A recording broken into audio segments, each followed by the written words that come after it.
Hi friends, ಎಲ್ಲರಿಗೂ ನಮಸ್ಕಾರ. Friends, ಇವತ್ತಿನ ವಿಡಿಯೋದಲ್ಲಿ ಒಂದು ಒಳ್ಳೆ ಫರ್ಟಿಲೈಸರ್ನ ನಿಮ್ಮ ಜೊತೆಗೆ ಶೇರ್ ಮಾಡ್ಕೋತೀನಿ. ₹1 ಖರ್ಚಿಲ್ದಂಗೆ ನೀವು ಆ ಫರ್ಟಿಲೈಸರ್ನ ರೆಡಿ ಮಾಡ್ಕೋಬೋದು. ಅದನ್ನು ಯೂಸ್ ಮಾಡೋದ್ರಿಂದ ಏನಂದರೆ ನಿಮಗೆ ಗಿಡಗಳಲ್ಲಿ ಹೊಸ ಗ್ರೋತ್ ಸಿಗುತ್ತೆ. ಆಮೇಲೆ ಗಿಡದ ಓವರಾಲ್ ಗ್ರೋತ್ಗೆ ಅದು ತುಂಬಾ ಒಳ್ಳೆಯದು ಅಂತಲೇ ಹೇಳ್ಬೋದು. ಆಮೇಲೆ ಹೂಗಳು ಕೂಡ ಅಷ್ಟೇ, ಹೂಗಳು ಬರೋದಕ್ಕೆ ಅದು ತುಂಬಾ ಅವಕಾಶ ಮಾಡಿಕೊಡುತ್ತೆ. ಹೂಗಳು ಉದುರೋದು ಕಡಿಮೆ ಆಗುತ್ತೆ. ಹಾಗೆ ನಿಮಗೆ ನಿಮ್ಮ ಗಿಡಗಳಲ್ಲಿ ಬೆಳವಣಿಗೆ ಇಲ್ಲ ಅಂದರೆ ಆ ಗಿಡದ ಬೆಳವಣಿಗೆ ಕೂಡ ತುಂಬ ಚೆನ್ನಾಗಾಗುತ್ತೆ. ಈ ಒಂದು ಫರ್ಟಿಲೈಸರ್ ಏನಂದರೆ ₹1 ಖರ್ಚಿಲ್ದಂಗೆ ನಿಮಗೆ ರೆಡಿ ಆಗುವಂಥದ್ದು.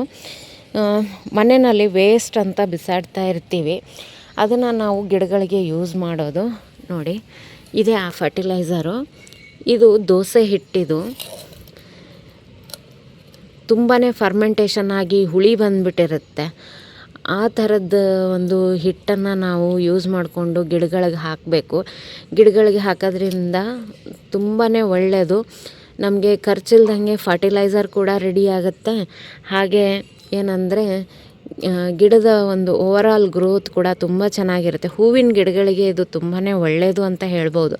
ಯಾಕಂದರೆ ಅಕ್ಕಿ ಬೇಳೆ ಇರೋದ್ರಿಂದ ಗಿಡಕ್ಕೆ ತುಂಬಾ ಒಂದು ಪ್ರೋಟೀನ್ ಆಮೇಲೆ ಕ್ಯಾಲ್ಶಿಯಮ್ ರಿಚ್ ಆಗಿರುವಂಥ ಒಂದು ಅಂಶ ಗಿಡಗಳಿಗೆ ಸಿಕ್ಕತ್ತೆ. ಇದನ್ನು ನುಣ್ಣಗೆ ರುಬ್ಬಿ ನಾವು ಇಟ್ಟಿರ್ತೀವಿ. ಫರ್ಮೆಂಟೇಷನ್ ಆಗಿರುತ್ತೆ ಇದು. ಮೊದಲು ನಾವು ತಿನ್ನಬೇಕಾದ್ರೂ ಕೂಡ ಫರ್ಮೆಂಟೇಷನ್ ಇರುತ್ತೆ, ಬಟ್ ಜಾಸ್ತಿ ಫರ್ಮೆಂಟೇಷನ್ ಆದಾಗ ಇದನ್ನು ತಿನ್ನೋದಕ್ಕೆ ಮನಸ್ಸು ಬರಲ್ಲ. ಆವಾಗ ಇದನ್ನು ನಾವು ಬಿಸಾಡೋ ಬದಲು ಈ ರೀತಿಯಾಗಿ ಯೂಸ್ ಮಾಡ್ಕೋಬೇಕು. ಇಲ್ಲಿ ನೋಡಿ, ಇದು ಒಂದು ಗ್ಲಾಸ್ ಅಷ್ಟಿದೆ ಈ ಒಂದು ಹಿಟ್ಟು. ದೋಸೆ ಹಿಟ್ಟು ಅಥವಾ ನೀವು ಇಡ್ಲಿ ಹಿಟ್ಟನ್ನು ಕೂಡ ಇದಕ್ಕೆ ಬಳಸ್ಕೋಬೋದು. ಇದು ಒಂದು ಗ್ಲಾಸ್ ಅಷ್ಟಿದೆ. ಇದಕ್ಕೆ ನೀರನ್ನು ಹಾಕಿಬಿಟ್ಟೆ ನಾವು ಯೂಸ್ ಮಾಡಬೇಕಾಗತ್ತೆ. ಇದು ಒಂದು ಗ್ಲಾಸ್ ಅಷ್ಟಿದೆ ಅಲ್ವಾ, ಅದಕ್ಕೆ ನಾನು 20 ಲೀಟ್ರಷ್ಟು ನೀರನ್ನು ಇದಕ್ಕೆ ಸೇರಿಸ್ಕೊತೀನಿ. ಪೂರ್ತಿಯಾಗಿ ಡೈಲ್ಯೂಟ್ ಮಾಡೇ ಇದನ್ನು ಹಾಕಬೇಕು. ನೀವು ಆ್ಯಸ್ ಇಟ್ ಈಸ್ ಇದನ್ನು ಪಾಟ್ಗಳಲ್ಲಿ ಬಳಸಿದ್ರೆ ಏನಾಗುತ್ತೆ, ಇದು ಫಂಗಸ್ ಬರೋ ಚಾನ್ಸಸ್ ಇರುತ್ತೆ. ಅದಕ್ಕೋಸ್ಕರ ನೀವು ಆದಷ್ಟು ಏನಂದರೆ ಇದನ್ನು ಪೂರ್ತಿಯಾಗಿ ಡೈಲ್ಯೂಟ್ ಮಾಡ್ಕೋಬೇಕು. ಎಷ್ಟು ಫರ್ಮೆಂಟೇಷನ್ ಆಗಿರುತ್ತೆ ಅಷ್ಟು ಒಳ್ಳೆಯದು ನಿಮ್ಮ ಗಿಡಗಳಿಗೆಲ್ಲ. ಅದಕ್ಕೋಸ್ಕರ ಆದಷ್ಟು ನೀವು ಫರ್ಮೆಂಟೇಷನ್ ಆಗಕ್ಕೆ ಬಿಡಿ. ನೀವು ಉಳಿದಿದ್ರೆ ಒಂದು 4-5 ದಿನ ಬಿಟ್ಟು ಇದನ್ನು ಯೂಸ್ ಮಾಡಿ. ಅಥವಾ ಈ ಬೇಸಿಗೆನಲ್ಲಿ ಏನಾಗುತ್ತೆ, ಬೇಗ ಹುಳಿ ಬಂದುಬಿಡುತ್ತೆ. 1-2 ದಿನಕ್ಕೆಲ್ಲ ಜಾಸ್ತಿ ಹುಳಿ ಬರುತ್ತೆ. ನೀವು ಆ ಥರದ್ದನ್ನು ಕೂಡ ಯೂಸ್ ಮಾಡ್ಕೋಬೋದು. ನೋಡಿ, ಇಷ್ಟು ಡೈಲ್ಯೂಟನ್ನು ಮಾಡ್ಕೋಬೇಕಾಗತ್ತೆ ನೀವು.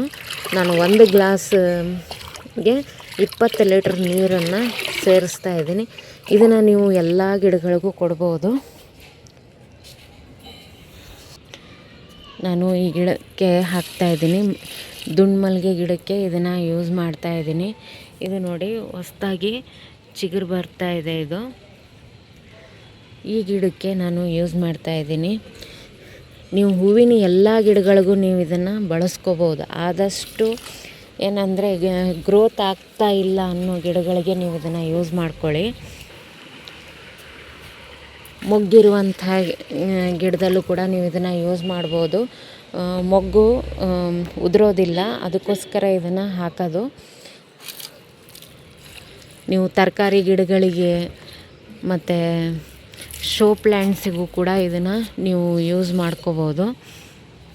ನೀವು ಯಾವುದೇ ಥರ ಫರ್ಟಿಲೈಸರ್ನ ಹಾಕ್ತಾಯಿಲ್ಲ ಗಿಡಗಳಿಗೆ ದುಡ್ಡು ಕೊಟ್ಟು ತೊಗೊಂಡು ಬಂದು ಅಂದರೆ, ಈ ರೀತಿಯಾಗಿ ಲಿಕ್ವಿಡ್ ಫರ್ಟಿಲೈಸರ್ಗಳನ್ನ ನೀವು ವಾರಕ್ಕೊಂದು ಸಾರಿ ನೀವು ಯೂಸ್ ಮಾಡಬೇಕಾಗತ್ತೆ.